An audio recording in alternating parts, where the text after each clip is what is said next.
Hello there, Tinuke Fawole here.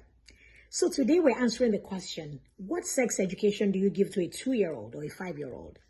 So for your 2-year-old, the first thing you want to do is to make sure that you let them know the correct names of their body parts, including their sexual parts. So they know their arms, their legs, their eyes, and their ears. Why can't they know that this is their penis and this is their vagina?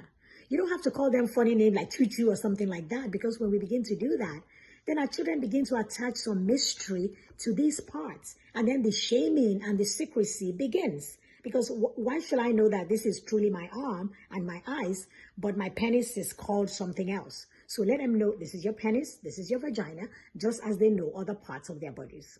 The second thing we need to tell them, especially when they begin going to school, maybe age 5, is boundaries. They need to know that they have a right to not have anyone touch their bodies. And if they touch someone else and their fellow classmates say, don't touch me, they need to know that that is exactly what that means. If your friend says, don't touch me, that's exactly what they mean.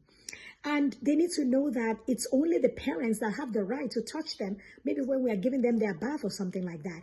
They need to know that even when they go to see the doctor cannot touch them without the parents being there. You know, unfortunately, a lot of children have been violated in their own home with their own relatives. You know, as immigrants, our children have a lot of non-biological uncles and aunties, and, you know, everybody's just roaming around in the home, you know, especially back home. And a lot of children have been abused in their own home. Our children need to know that no one has the right to touch you.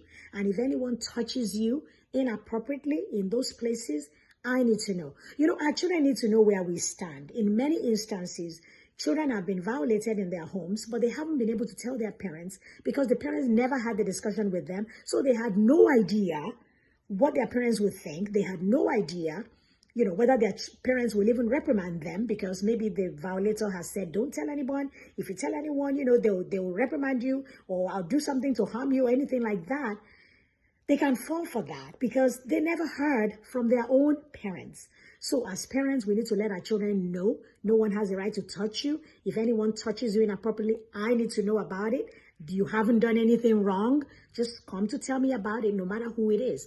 I remember when our children were growing up, I told them that they couldn't sit on anyone's lap, any uncle's laps.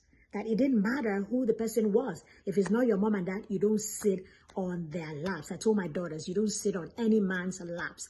And I'm glad that recently we were talking about it and they really remembered that I gave that instruction. So let's make sure we have the discussion with our children so our children are clear, and let's support them. Thank you.